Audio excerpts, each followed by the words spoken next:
In this video, I'll be showing you how to delete all viruses from Windows 11 and 10. It's a very simple method, so if you find this video helpful, be sure to drop a like and subscribe. But anyways, getting into it, it's very simple to go ahead and do this, and this is also something I personally do as well.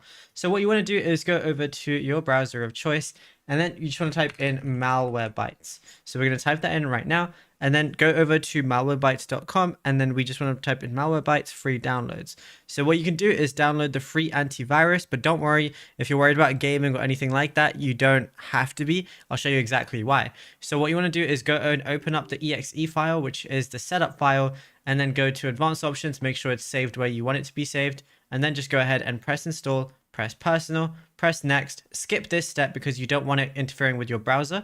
Just skip that step because Windows is fine otherwise. So we're just going to close the browser and we're going to wait for this to install. Now, obviously you can do like the Defender version as well, where you can go over to Windows Security and then you can run a scan if you want to go ahead and do that. So if I went to Virus and Threat Protection, I can do a quick scan right here as well. So that is one option. I just wanted to show you while the Malwarebytes is downloading in the background. However, I personally prefer the other method I'm showing you. So if you don't want to download anything, just do a quick thing with Windows Security and Windows Defender, and that should be fine for most people. I'd recommend doing this about like once every 2 weeks to once a month.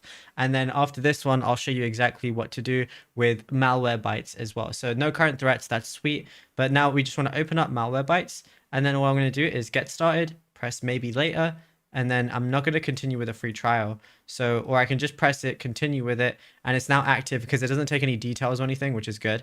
And then all you want to do is start a first scan right now, and then it's going to say threat scan in progress, and this is what I prefer, but you can do both as well just to be safe. And what I also like to do is after I do it, because it's such a small file, it literally took less than a minute to download, I just go ahead and uninstall it from my PC once I'm done with the scan. So all I'm going to do is just go and open Malwarebytes, press these three little dots, and then click uninstall and just get it off my PC as well. And yeah, it's as simple as that. Now, if you found this video helpful, be sure to drop a like and subscribe, and check out all the other tutorials that we've been posting on the channel as well, because there is a lot to go through and you might find something you didn't know about yet.